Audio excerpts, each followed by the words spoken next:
Estamos de volta com o Jogo do Poder, hoje recebendo os deputados Otávio Leite, do PSDB, e Leonardo Pisciani, do PMDB. Deputado Leonardo Pisciani, o senhor é relator do projeto que a presidente Dilma enviou ao Congresso, estipulando cotas de 20% para negros no serviço público.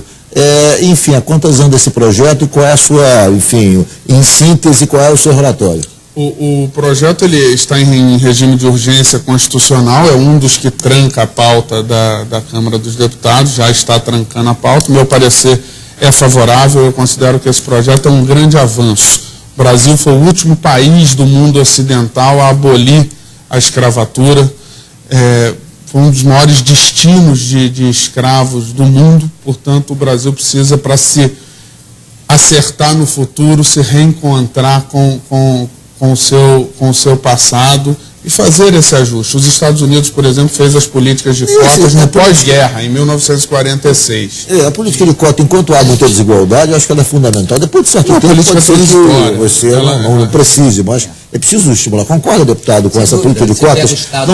Não só, quer dizer, no serviço federal, como também nas universidades, enfim, isso é essencial. Eu acho que é necessário viver, experimentar durante um período, para empatar um pouco essa partida do ponto de vista da perspectiva histórica, né? Exemplos não faltam. Os Estados Unidos, no estado da Louisiana, por exemplo, em 1960, 66, 1% da população de médicos eram negros. Passado o período da aplicação das cotas, 10% dos médicos passaram a ser negros. Uma mudança da estrutura da sociedade americana. Eu sou muito a favor, só acho que tem que ter a nota mínima para entrar no concurso. É evidente. Quando vereador no Rio de Janeiro, as cotas para pessoas com deficiência nos concursos públicos, nós aprovamos e preservamos aquele mínimo necessário, chamado nota de corte, para que a administração que precisa um servidor com aquela capacidade saiba que ele estará qualificado. Exatamente. Deputado Otávio Leite, o senhor é relator de um projeto importante também para o futebol. Estamos às vésperas da Copa do Mundo e o senhor é relator de um projeto que, na verdade, cria uma espécie de refis, de refinanciamento das dívidas dos clubes do Brasil. Ou seja, os clubes, quase em sua esmagadora maioria, estão atolados em dívidas, a maioria delas em relação ao governo federal, são tributos, impostos, FGTS, Previdência. O panorama é sombrio dos clubes brasileiros. Qual é a sua avaliação e que tipo de radiografia o senhor tem do problema e de que forma o senhor está encaminhando essa solução através do seu relatório? Esse é o tipo do tema que diz respeito a todos os brasileiros. Todos nós temos um pouco de médicos e também de treinadores de futebol, palpitamos muito. De fato, é apaixonante essa discussão porque é preciso encontrar um caminho para que os clubes saiam do atoleiro.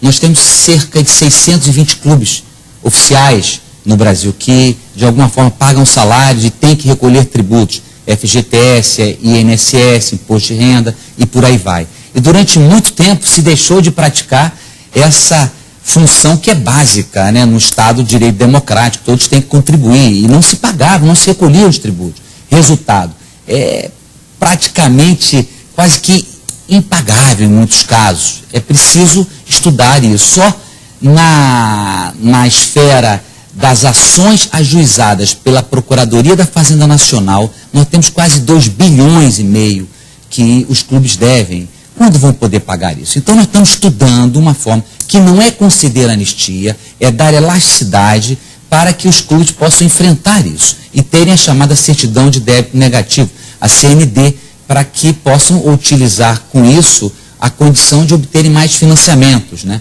O país gastou bilhões em relação à Copa do Mundo.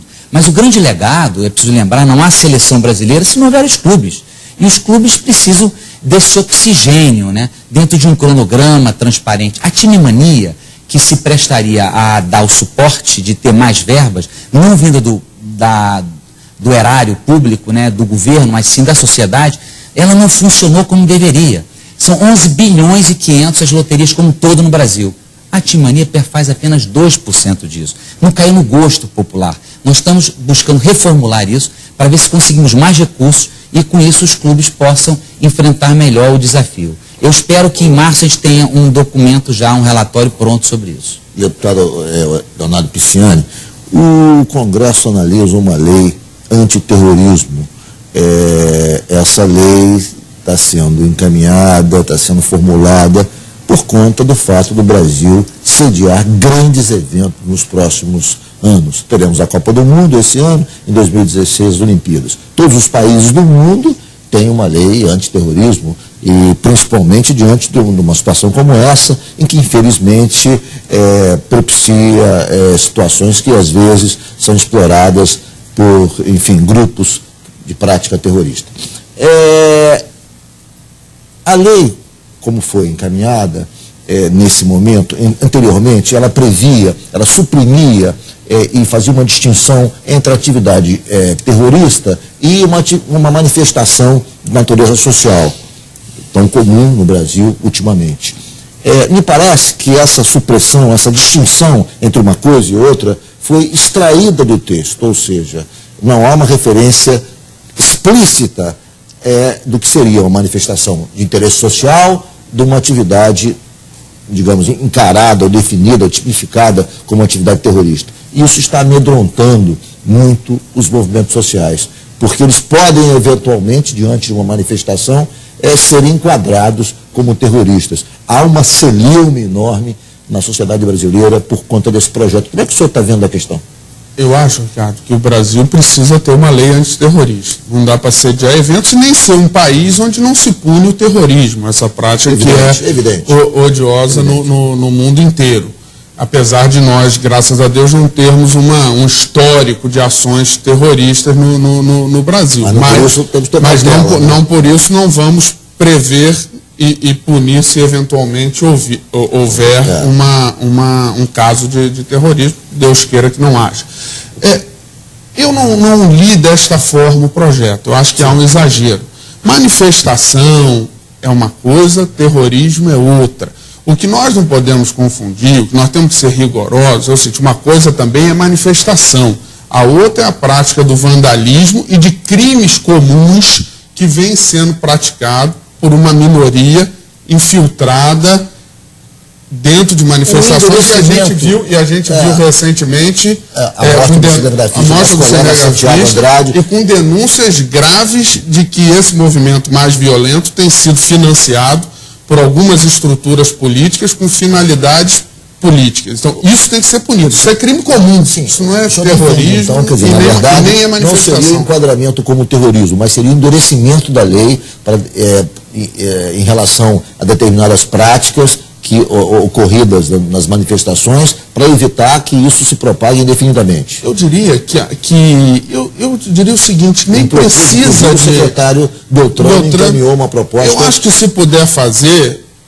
melhor, mas se não puder, os crimes já estão tipificados. Você explodir um artefato explosivo no meio da rua, existe o crime de explosão, seja ele numa manifestação, seja ele feito de outra forma.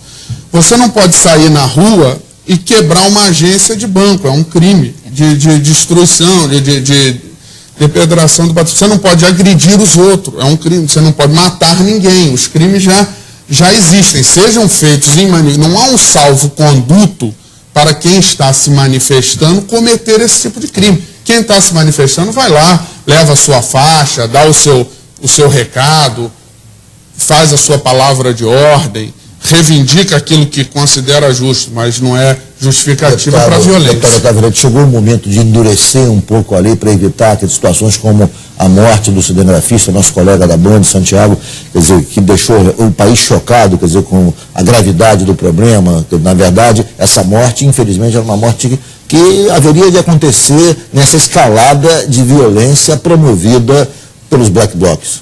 Olha, o ano 2013 foi um marco importante para o Brasil. Do ponto de vista do caráter saudável que as manifestações produzem e produziram, eu não tenho dúvida que foi um passo adiante na democracia. Chamar a atenção para uma série de problemas, os serviços públicos precários, etc. Isso foi muito bem-vindo. Agora, ao lado disso, também eclodiu-se, como todo mundo sabe, uma série de posturas que são incompatíveis com a democracia. Ora, você postular que o enfrentamento das dificuldades só se faça e exclusivamente pelo caminho do confronto físico, sem o qual não se conseguirá mudar as coisas, é absurdo isso. Então, não é admissível que se prossiga dessa forma. Então, todos esses grupos e organizações precisam ter claro que serão exemplarmente punidos. Tem muitos respondendo a processo, hein? Muitos respondendo a processo aí, e vão ser condenados e por aí vai. O episódio que nesse ano realmente culminou com a morte do cinegrafista foi algo absurdo. Então é preciso discutir sim uma espécie de uma lei que signifique a ética da manifestação. Ou seja, por um lado, a liberdade plena de protestar, questionar, xingar, o que for, isso tem que ser preservado. Agora, é inadmissível que os patrimônios público e privado sejam destruídos e vida seja destruída. Isso também não se aceita. Ok, eu vou fazer um intervalo, o Jogo do Poder volta em 1 minuto.